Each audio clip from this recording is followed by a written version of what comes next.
अस्सलाम वालेकुम। प्रोग्राम में खुशामदीद। सबसे पहले आज की अहम खबर बलूचिस्तान से, जहां पे दहशतगर्दों ने हमले किए हैं। कोयटा से लेकर गवादर तक तकरीबन 12 जगहों पे दहशतगर्दों ने हमला किया है, जिसमें अभी तक 67 जो दहशतगर्द हैं उनको मार दिया गया है। लेकिन इसके साथ साथ 10 सिक्योरिटी के अहलकार और पुलिस के जवान शहीद हुए हैं, और इसके अलावा 11 जो आम गरीब बलोच हैं वो भी इस जंग में शहीद हो चुके हैं। और उस शहीद होने वालों में 5 मर्द हैं, 3 ख़वातीन हैं और 3 बच्चे हैं। इससे आप अंदाज़ा लगा सकते हैं कि दहशतगर्दों के लिए किसी किस्म की तमीज़ नहीं है, ना वो बलोच में, ना पंजाबी में, ना औरत में, ना मर्द में, ना बच्चों में। और ये एक लम्हा फ़िक्रिया इसलिए है कि इतने पूरी बेल्ट में, बलोच बेल्ट में जो हमला हुआ है, इसके बावजूद कि वहाँ बहुत ज़्यादा सिक्योरिटी टाइट है और सिक्योरिटी के मेजर्स लिए गए हैं, चेक पोस्ट बनी हुई हैं, लेकिन इतने भारी असले के साथ खुदकुश बमबार और गाड़ियों में, मोटरसाइकिलों पे असला भर के वो इतनी हसास जगहों पर पहुंच गए कि एक जगह रेड जोन कोयटा में वो चीफ मिनिस्टर के घर के बिल्कुल करीब तक पहुंच गए थे। तो इससे आप अंदाज़ा लगा सकते हैं कि सिचुएशन कितनी ख़राब है। और इस पे हमने आज बात करने की कोशिश की बलूचिस्तान में किसी भी ज़िम्मेदार शख्स से इस ताज़ा तरीन सूरत हाल पर, लेकिन हमारा किसी से रब्ता नहीं हो सका।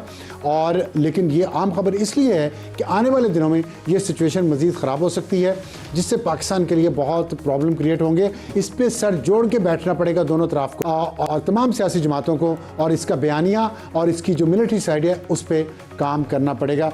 और आज के प्रोग्राम का तारुफ हमारी टॉप स्टोरी होगी पीटीआई के हाथ और कच्चे धागे, तिरा में क्या हो रहा है, इमरान खान की सेहत के हवाले से क्या सियासत हो रही है। हमें ज्वाइन करेंगे हुज़ैफ़ा रहमान जो मुआविन ख़ुसूसी हैं वज़ीर-ए-आज़म के, और सेनेटर मिशाल यूसुफ़ज़ई जो रहनुमा है पाकिस्तान तहरीक इंसाफ की। और हमारा आज का हॉट इशू होगा बलूचिस्तान और तिरा की जो सिक्योरिटी सूरत हाल है, उस पर हम बात करेंगे इसानुल्लाह टीपू महसूस से, जो डायरेक्टर न्यूज़ हैं खुरासान डायरी का। इस पर एक तज़िया हम आपकी खिदमत में पेश करेंगे। और हमारा आज का एडिटोरियल होगा सोने की कीमतों के सी-सॉ पे, जो मुसलसल आप देख रहे हैं, कभी ऊपर जाती हैं, कभी नीचे आती हैं, इसकी वजूहत क्या हैं, वो आज के एडिटोरियल में। और आज की हमारी टॉप स्टोरी पीटीआई के हाथ और कच्चे धागे।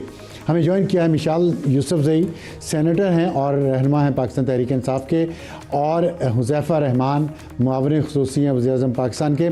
बहुत शुक्रिया हमें ज्वाइन करने का। मिशाल, आपसे बात कर लेते हैं लेडीज़ फर्स्ट, अगर हुज़ैफ़ा आप माइंड ना करें तो। बिल्कुल। लेकिन ये बताइएगा कि एक तो अभी सुहेल अफरीदी ने जो ख़िताब किया है, उन्होंने कहा है कि हमारे हाथ कच्चे धागे से बंधे हुए हैं। तो कच्चे भी हैं और धागे भी हैं और बंधे हुए भी हैं, और फिर हम तोड़ भी देंगे। तो कौन से हैं वो कच्चे धागे जिनसे आपके हाथ बंधे हुए हैं और अभी तक आप वो नहीं कर सके, जिसका बार बार पाकिस्तान तहरीक इंसाफ कहती है कि हम करेंगे? बहुत शुक्रिया आप सारा आलम साहब। देखें, आज सुहेल अफरीदी साहब ने बहुत वाज़ेह तरीके से कुछ बातें कर दी है, तो इस पे मैं अब तफसील से बात कर सकूँगी, क्योंकि हमारी पार्टी का एक डिसिप्लिन है जो खान साहब ने हमें उस डिसिप्लिन का पाबंद बनाया हुआ है। जितने भी फ़ैसले हैं जो खान साहब की ट्वीट के मुताबिक खान साहब ने कहा था कि एक छोटी सी पॉलिटिकल कमेटी बनाए सलमान अकरम राजा साहब, और तमाम तर फैसले वो करें। तो जब से खान साहब की सेहत के हवाले से बात हुई है, उनके हमारे हाई कंसर्न्स हैं, हवाम के हाई कंसर्न्स हैं, और हमें देखिए खान साहब तक एक्सेस नहीं करने दी जा रही। हमें तो छोड़ें, खान साहब के डॉक्टर्स को एक्सेस नहीं करने दी जा रही। वरना हमने इस मुल्क में देखा था कि एक जो नवाज़ शरीफ साहब है, उनके साथ 24-24 घंटे डॉक्टर अदनान साहब घूमते फिरते थे।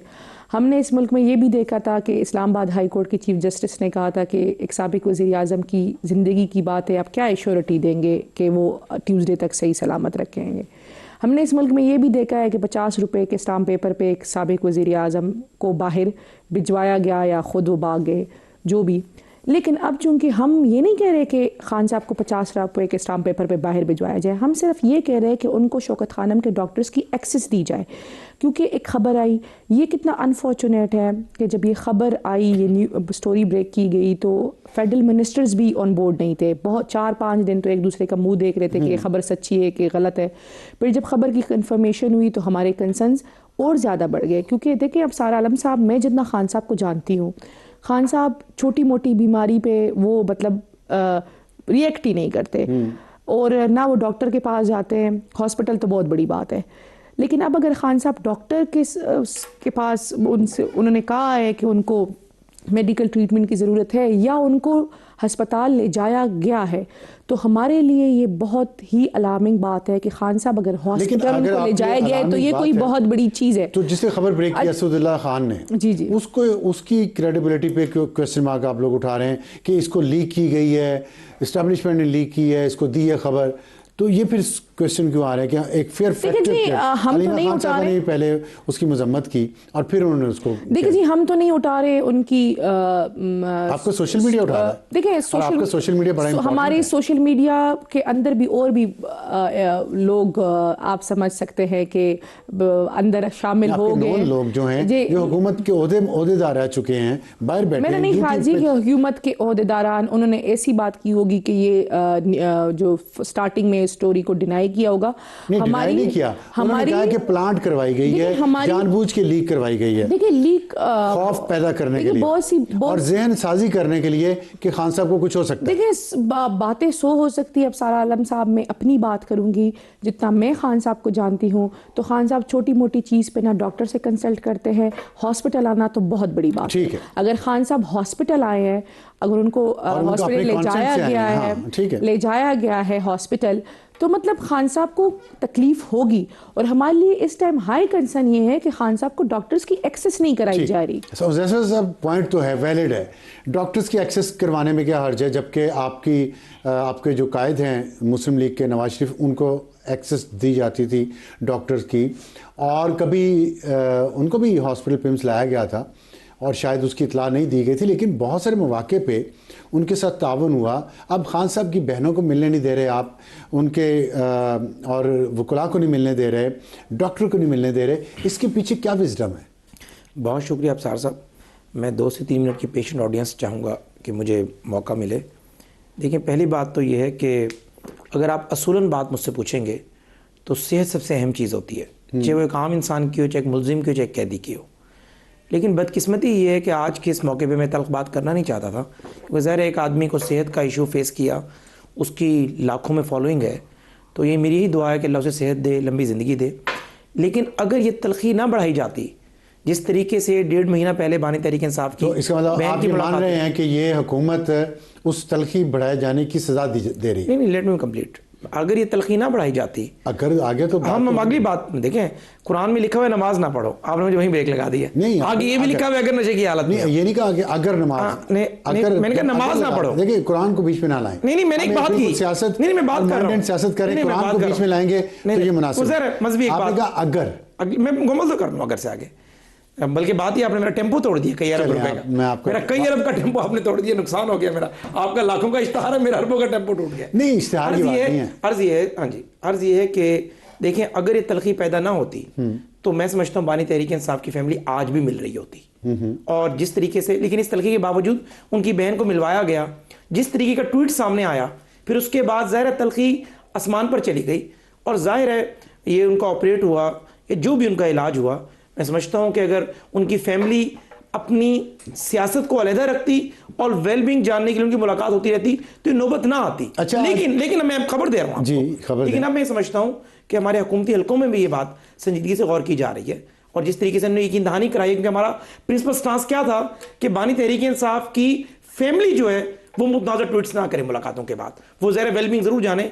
तो मंगल का दिन है, दुआ करें, इंशाल्लाह कोशिश होगी कि अगर कोई नया एडवेंचर तहरीक इंसाफ की तरफ से नहीं होता तो फैमिली की मुलाकात करवा दी जाए, और उसके बाद जो है जो ज़रा अपनी वेलबींग, खबर इसमें क्या, दुआ करें या मुलाकात होगी? नहीं, मैं आप दुआ करें कि आप ना दुआ करें, आप दवा करें कि तहरीक इंसाफ जो है कोई नया कट्टा ना खोल दे, क्योंकि हर लम्हे इनका डिजिटल ऐसा काम करता है। अच्छा, मैं समझता हूं, आप डिजिटल की बात की है ना आपने, डिजिटल एज है आजकल, और एक नया लफ्ज इजाद हुआ, रेज बेट। सर इसी साल वो ऑक्सफोर्ड डिक्शनरी में उसको शामिल किया गया जी।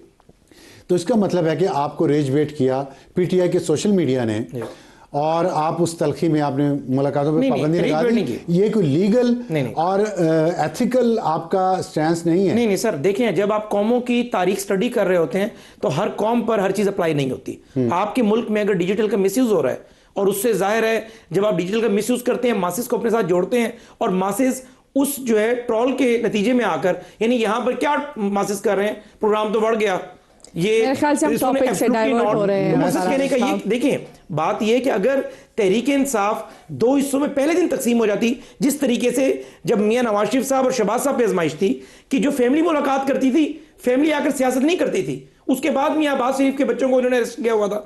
लेकिन यहां क्या हो रहा है कि बानी तहरीक इंसाफ की तीनों बहनें अगर उनको मुलाकात करने की इजाजत दी जा रही है, तो आप आकर कौमी इदारों के सरबराहों के बारे में जो ज़बान इस्तेमाल करें, ठीक है, ये आप इस पे कमेंट करना चाहूंगी। आपने नहीं होना चाहिए। आपने मैं समझता हूं कि बानी अपनी सजा काटे, बानी अपनी सजा काटे, हर हफ्ते उनकी मुलाकात हो फैमिली वन बाय वन की मुलाकात वन बाय वन बात करें। मिशाल, आप जवाब दीजिए, आप बिल्कुल जवाब दीजिएगा। मैं एक आपसे सवाल पूछना चाहता हूँ कि ये डिजिटल मीडिया की जो बात हुई है, सोशल मीडिया पीटीआई की, उससे शिकायतें तो हैं, आपकी पार्टी के लोगों को हैं। पिछले वज़ीर आला अली मीन गंडापुर वो ये कहते चले गए कि ये सोशल मीडिया ने मुझे तबाह कर दिया, और वो बाकायदा नाम लेके एक बहुत ही संगीन इल्ज़ामात लगाते थे पीटीआई के सोशल मीडिया के कुछ लोगों पे।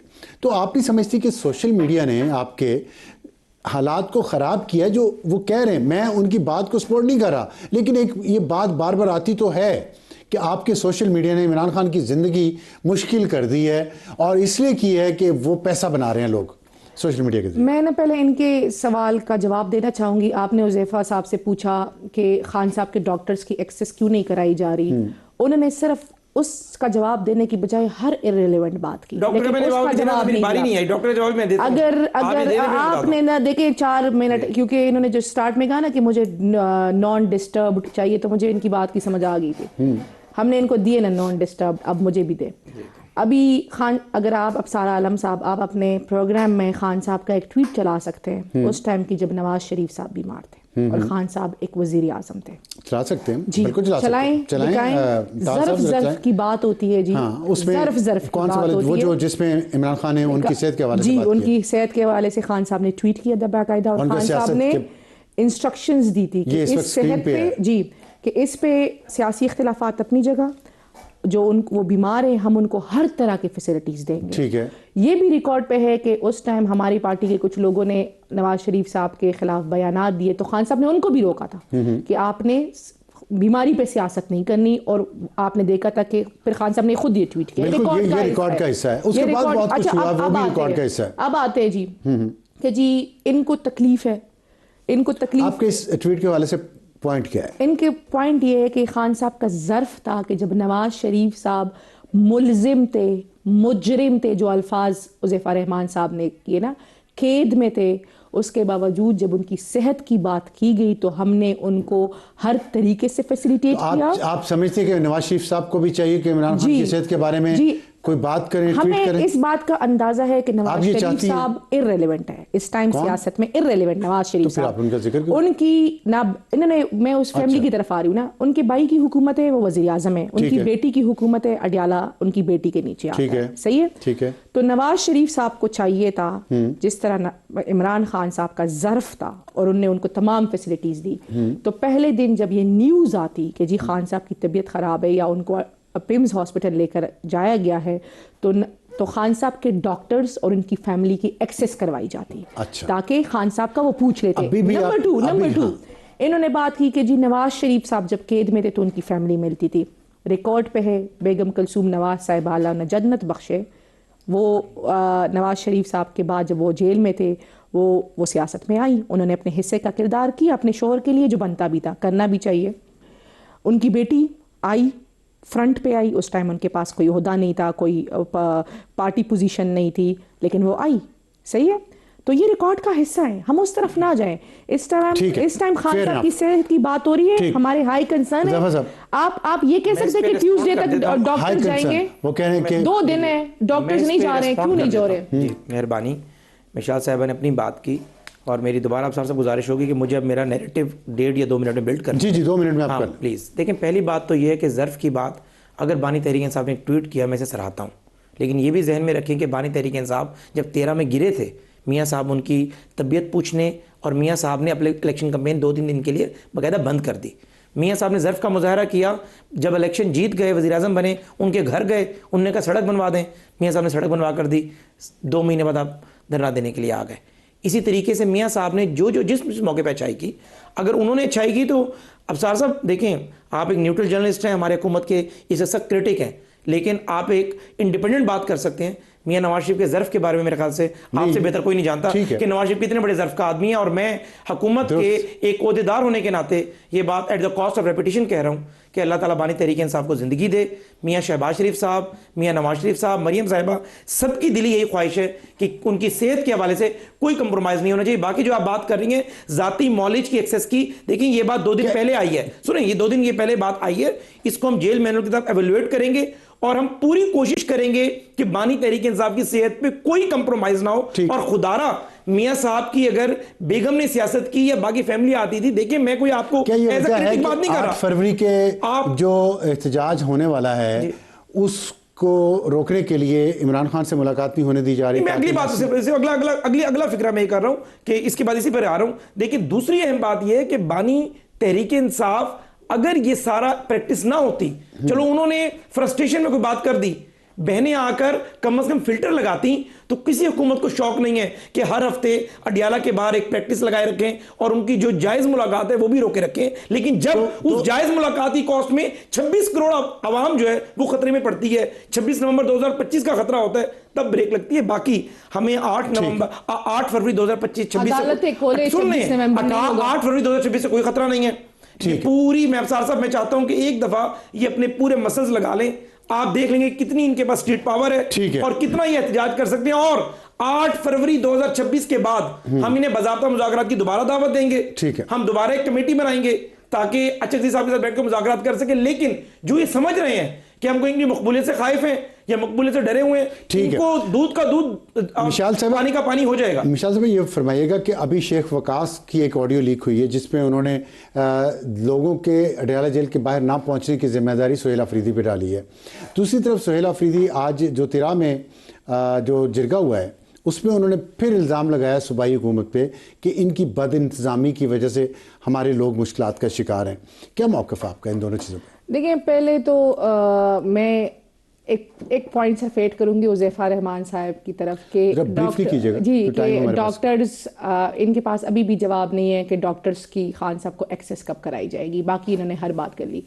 अब आती हूँ शेख वकास साहब की ऑडियो। जी बिल्कुल, उन्होंने ख़ुद उसकी तस्दीक की है। वो उन्होंने एक पार्टी ग्रुप में की थी और उनके अपने कंसर्न थे क्योंकि जो धरना था उसका फैसला रात को हुआ कि जी मैं खुद पेशावर में थी जब 7 बजे हमें ये कहा गया कि पार्टी ने धरना कॉल कर दिया। जी मैं पहुंची थी, तो मैं पेशावर से थी। देखें हमारे बहुत से लोग Multan, South KP, South Punjab, Sindh, Balochistan हर जगह से, तो पहुंचने में टाइम लगता है। ये एक बात, तो ये बात उनकी दुरुस्त थी। ये बात तो सुहेल अफरीदी ने मिसमैनेज किया। ये अच्छा सुहेल अफरीदी साहब ने मैं सुहेल अफरीदी साहब को तो इसमें जिम्मेदार नहीं ठहराऊंगी। तो फिर कौन जिम्मेदार? लेकिन ये एक चीज हुई थी। शेख वकास अकरम ने, आपने कहा ठीक कहा, तो ठीक उन्होंने यही कहा ना कि सुहेल अफरीदी जिम्मेदार है। नहीं, उन्होंने ये बात की थी कि लोग पहुंच नहीं सकते। हाँ, तो मैं सिर्फ इस हद तक ये बात करती हूँ कि सुहेल अफरीदी ने मिसमैनेज किया कि लोग वाकई में नहीं पहुंच सकते। जो दूर के लोग थे वो नहीं पहुंच सकते। तो सुहेल अफरीदी ने मिसमैनेज। दूसरी बात मैं आपको करती हूँ तीरा वाली। मिसमैनेज तो किया ना। देखिए मिसमैनेज नहीं होता, अब ऑल ऑफ द सडन चीजें होती है। हमें ऑल ऑफ द सडन चीजों को उसी तरीके all of the sudden respond करना पड़ता है। अब दूसरी बात आती हूँ जी तीरा पे। आज आपने तीरा के विजुअल्स देखे, एक बंदे को प्लान किया गया कि वो सूबाई हुकूमत के खिलाफ बयान दे, लोग उसके सामने खड़े हो गए। जो जरगे के लोग थे वो उसके खिलाफ खड़े हो गए कि आपने इमरान खान की हुकूमत के बारे में नहीं कहना, क्योंकि वो इमरान खान की हुकूमत इन हालात में भी हमारी देखभाल कर रही है। जो तीरा पे वाज़ेह स्टैंड है या हमारा स्टैंड है वो जी कल इतवार का दिन है, जमरोद में जरगा है, पूरी कौम के सामने आ जाएगा। ठीक, हुज़ैफ़ा साहब आखिरी सवाल आपसे कि ये जो तीरा में जो कुछ हो रहा है, सूबाई हुकूमत आप पे जिम्मेदारी डाल रही है, आप सूबाई पे डाल रहे हैं, मसला क्या है असल? देखिए मसला अफसार साहब ये है कि आपको इस दश्त की खाक छानते हुए 40-45 साल हो गए। पाकिस्तान में हुकूमतें रही हैं, सूबाई हुकूमतें से ज़्यादा मुखालिफ रही हैं। कभी ये नहीं हुआ कि रियासत की पॉलिसी को किसी चैलेंज किया हो। देखिए मैं समझता हूँ सुहेल अफरीदी साहब ने रियासत की पॉलिसी को चैलेंज किया बार बार, और बेसिकली वो ये बात मानते हैं कि 80,000 दहशतगर्द आकर आबाद हुए हैं यहाँ पर, बट वो ये कहते हैं कि PDM रिजीम में आबाद हुए थे। और हम क्या कहते हैं कि ये दहशतगर्द इस वक्त जो तिरा के लोगों की सफरिंग है, मैं उस पर बात करना मैं उसी पे आ रहा हूँ। लोगों की मुश्किलात का सर मुश्किलात इसलिए हैं कि देखिए तीरा में दहशतगर्द मौजूद हैं, टारगेटेड कार्रवाइयां वहां जारी हैं, लेकिन सूबाई हुकूमत जिम्मेदारी लेने को तैयार नहीं है। सूबाई हुकूमत ने एक 2 इंच की मस्जिद बना दी है, अगर वहां से लोगों को नकल मकानी लोग खुद कर रहे हैं या ऑपरेशन या टारगेटेड कार्रवाई जिस वजह से भी कर रहे हैं मौसमी शिद्दत की वजह से, मैं समझ नहीं, देखें मैं इसको बड़े लोग खुद कर रहे हैं, नहीं, टारगेटेड ऑपरेशन हो रहे हैं, ये बड़े कैनवस में बात कर रहा हूं, मैं समझता हूं सियासत करने का मौजूद नहीं है, ये फेडरल देखिए ये सियासत करने का आपका हमारा यही फर्क है कि इस मौजूद में मैं चाहता हूं कि आप और हम एक हों। आपने कितनी मर्तबा मीटिंग बुलाई है, आपने कितनी मर्तबा नेशनल सिक्योरिटी की मीटिंग बुलाई है, आपने कितनी मर्तबा, देखिए अफसर आलम आप एग्री करते हैं ना कि इतना हाई सेंसिटिव मामला है, नेशनल सिक्योरिटी कमेटी की कितनी मर्तबा इस तरह के मामले पे मीटिंग बुलाई गई है? नहीं देखिए मुझे एक सवाल कुछ समझदारी वाली बात की है, ये बताएं कि कितनी दफा आपके वजीर आला ने वजीर आजम की तरफ से गर्मजोशी की कॉल्स को, गर्मजोशी के पैगामात को वेलकम किया है। आप जब गर्मजोशी रास्ते में नहीं होंगे, हमें जाती ताल्लुक तो नहीं रखना ना, हमने जाती ताल्लुक तो नहीं बनाना, हमने एपिक्स कमेटी के लिए सुन लें। अच्छा एपिक्स मैं बताती हूँ, आप मेरी हमारी वहाँ हुकूमत है, आप मुझे क्या बताएंगे? एपिक्स कमेटी की है जी 3 मरतबा वजीर आला साहब ने खत लिखा, एपिक्स कमेटी की मीटिंग नहीं हो रही, सही है जी। नेशनल सिक्योरिटी का मसला है, ये बात करते हैं ना नेशनल सिक्योरिटी, ये बात करते हैं ये जी हमारा एक साथ का मसला है। कितनी मरतबा इन्होंने नेशनल सिक्योरिटी कमेटी पे मीटिंग बुलाई है, मुझे बताएं। एक मरतबा, अगर एक मरतबा इन्होंने सुबह हुकूमत को नहीं किया हुआ। कोर कमांडर वजीर आला बनने के फौर, अब मुझे बात करने दें प्लीज। कोर कमांडर वजीर आला बनने के बाद उन्हें बाकायदा मुबारकबाद देने गए थे। ये एक साइड का मौकफ है कि 3 दफा एपेक्स कमेटी के लिए कहा गया और एपेक्स कमेटी नहीं बुलाई जा रही। मैं इसकी वेरिफिकेशन करूंगा और मुझे यकीन है ऐसा मुमकिन नहीं होगा, लेकिन सिर्फ और सिर्फ सुहेल अफरीदी अगर ये अच्छी बातें कर रहे हैं, एपेक्स कमेटी भी हो, नेशनल सिक्योरिटी काउंसिल की मीटिंग भी हो, लेकिन खुदारा मरकज के साथ आप कोऑर्डिनेशन से चलें। अगर वादी तीरा से लोग डिस्पर्स हो रहे हैं, उनको मिलकर मरकज और सूबा मिलकर उनकी जो है ज़हर है वहां पर सपोर्ट करे, उन्हें बेहतर वसाइल फराहम करे, ना कि आप बहुत शुक्रिया। हमारे लोग दरबदर हो रहे, हम पैसे रिलीज करें। बहुत शुक्रिया। आपके लोग नहीं है, वो पाकिस्तान के लोग हैं, हमारे लोग हैं, उन्होंने वोट दिया है, हमें मैंडेट दिया है, पंजाब प्यार है, उसको ही वादी तीरा प्यार है। दोनों मेहमानों का बहुत शुक्रिया। ये गुफ्तगू तो जारी रहेगी, और लेकिन वक्त एक ब्रेक के बाद वापस आएंगे तो हमारा आज का हॉट इशू बलूचिस्तान पे और तीरा पे।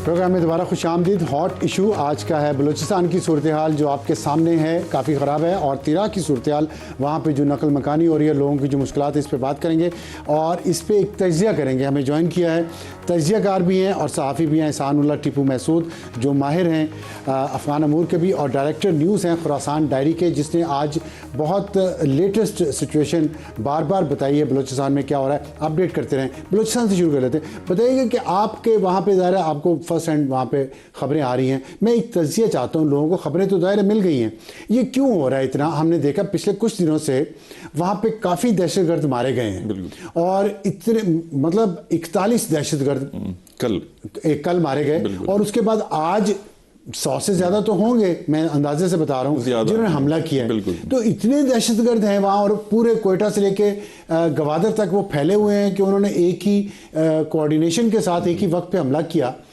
क्या लगता है आपको इससे? हाँ, बहुत बड़े तर्ज का हमला है। यानी उसमें सिर्फ ये नहीं कि उन्होंने आके हमला किया, बल्कि उसमें बाकायदा जो सुसाइड बॉम्बर्स हैं उनकी भी पूरी एक केप थी, और असला उनके साथ इतने इलाके तक रेड जोन भी बात एग्जैक्टली। और ये पहली दफ़ा नहीं हो रहा। मुझे जो खुद हैरानी है कि यानी पहली दफ़ा कोई वाक़या हो तो आपके पास यानी वो अंडरस्टैंडिंग नहीं इतनी होती, सरप्राइज होता है। और दूसरा ये कि ये जो इस तरह के हमले हो रहे हैं ये कोई रिमोट एरियाज में भी नहीं हो रहे, ये आपकी जो मेजर अर्बन सेंटर्स है बलूचिस्तान के। आज तो यानी कोयटा, और कोयटा में जो रेड जोन का इलाका है, मेरे कुछ दोस्त हैं ऑफिशियल्स हैं, उनसे बात हो रही थी सिविलियन साइड के, तो वो बता रहे थे कि ये जो सीएम हाउस है उनसे यानी 100 मीटर के फासले पे ये जो कार्रवाइयाँ हुई है, जिसमें यानी सिक्योरिटी फोर्सेस के लोग भी शहीद हुए हैं, पुलिस वाले भी शहीद हुए हैं, और वहाँ पे बाकायदा बैंकों को जलाया जा रहा है।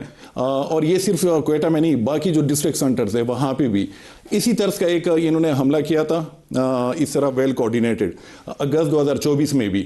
और उसके बाद भी अक्सर हम यानी मेन स्ट्रीम मीडिया में वो चीज़ ज़्यादा रिपोर्ट नहीं होती, हम तो कवर कर रहे होते हैं कि हर महीने इस तरह के वो उठ के ये दर्जनों के हिसाब से, वो किसी एक जो डिस्ट्रिक्ट सेंटर है उसमें घुस जाते हैं, 2-3 घंटों तक वहाँ पे उनका कब्जा बाकायदा होता है और फिर वो वहाँ से निकल जाते हैं। उनमें यही कि वो आग वगैरह लगा देते हैं, सिक्योरिटी फोर्सेस के लोगों को टारगेट करते हैं।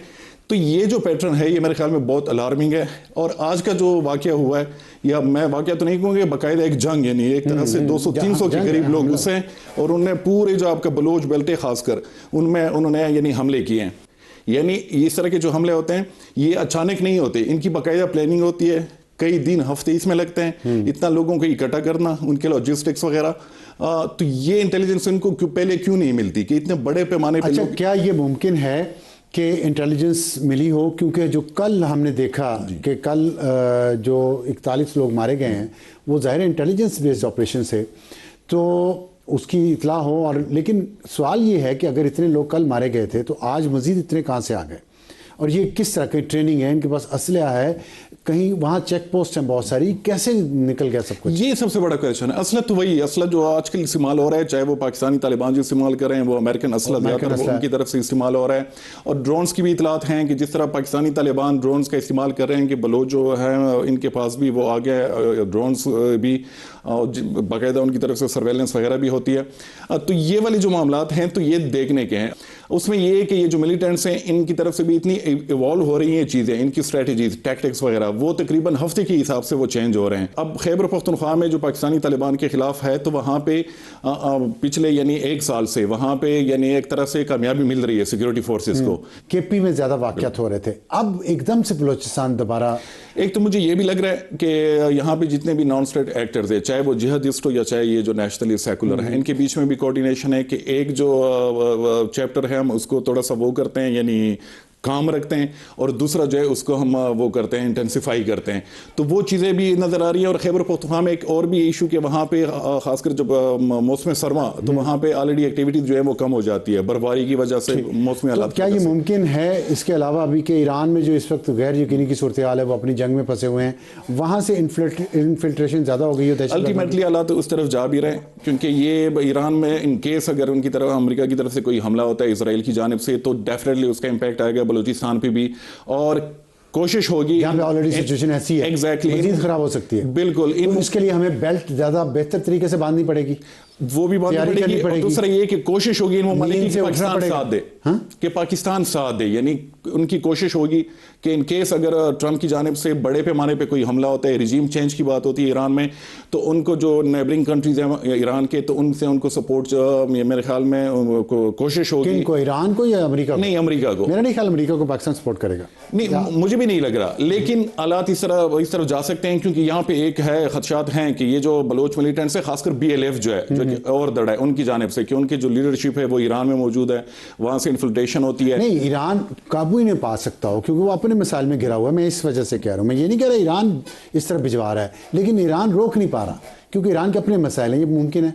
हाँ, वो तो है, ईरान के अपने भी आजकल मसाइल हैं। और खासकर जो बलूचिस्तान सिस्तान जो ईरान का इलाका है, वहाँ पे जो जिहादिस्ट हैं, जैश उल अदल जैसे ग्रुप्स, अब उन्होंने एक नया अलायंस भी बनाया है, उनकी तरफ से बाकायदा हमले हो रहे हैं, तो उनके हैं मामलात। लेकिन पाकिस्तान की भी सीरियस कंसर्न्स हैं इस हवाले से भी कि यहाँ से लोग आके ईरानियन जो बलूचिस्तान है और यहाँ पे हमले कर रहे हैं। ठीक, अच्छा, तिराब पे ज़रा बताइएगा आखिर में, ये जो वहाँ पे सिचुएशन है इस वक्त, इसमें 2 मौक़िफ़ आ रहे हैं, वफाकी हुकूमत का, सूबाई हुकूमत का।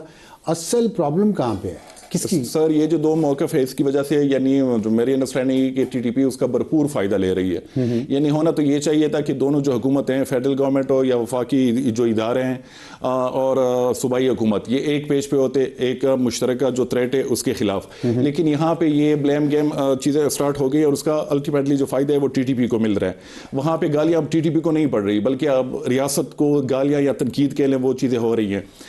दूसरा ये कि यानी प्रोपेगेंडा फ्रंट पे, यानी नैरेटिव बिल्डिंग फ्रंट पे, ऑपरेशनल फ्रंट पे, पॉलिटिकल फ्रंट पे, ह्यूमैनिटेरियन फ्रंट पे, तेरा का जो पूरा ऑपरेशन है वो एक डिजास्टर साबित हो रहा है।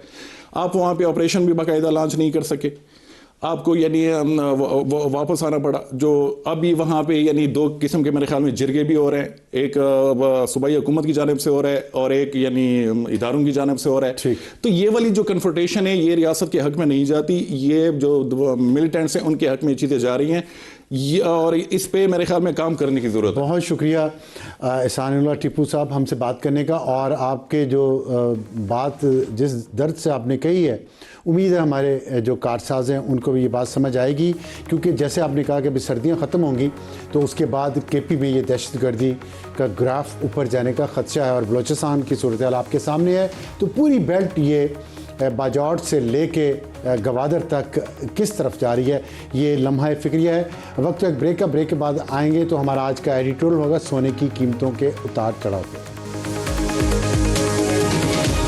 और आज का एडिटोरियल है सोने पे। सोना पाकिस्तान में बहुत पसंद किया जाता है, ख़ास तौर पे शादियों में पाकिस्तानी अपनी पूरी ज़िंदगी भर की कमाई जेवरात बनाने पे लगा देते हैं, किसी अच्छे काम में नहीं लगाते।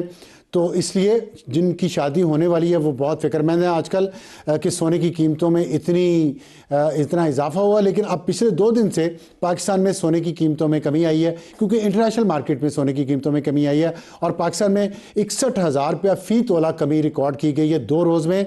और अब फ़ी तोला सोने की कीमत अभी भी 5,11,862 रुपये है, और ये मार्च 2024 में सिर्फ 2,27,800 रुपये फ़ी तोला थी। तो इससे आप अंदाज़ा लगा सकते हैं कि तकरीबन 2 साल के अंदर अंदर सोना कितना ऊपर चला गया। वजह इसकी ये है कि अमेरिकी सदर और उनके फेडरल रिजर्व में जो तनाज़ा है वो जारी है। फिर वेनेजुएला के तेल के ज़खायर पर अमेरिका ने कब्ज़ा किया, ग्रीनलैंड के साथ ईरान के साथ कशीदगी है, और इसकी वजह से जो डॉलर की कीमत है उसमें कमी बेशी की वजह से जो बेयकीनी है, ये सोने के ज़खायर दुनिया के मुख्तलिफ ममालिक ने और मुख्तलिफ इदारों ने, बड़े बड़े इदारों ने, उन्होंने इकट्ठे किए, जिससे सोने की कीमत ऊपर जाती रही। लेकिन अब जो कमी आई है उसकी वजह यह है कि अमेरिका ने और कुछ और ममालिक ने बहुत सारे सोने को मार्केट में फेंका है, जिससे कीमतें नीचे आ गई हैं। और ये चीन की उस अटैम्प्ट को काउंटर करने की कोशिश की गई है, जो सोने के ज़खायर में मुसलसल इजाफा कर रहा था, जिससे कीमतें ऊपर जा रही थी।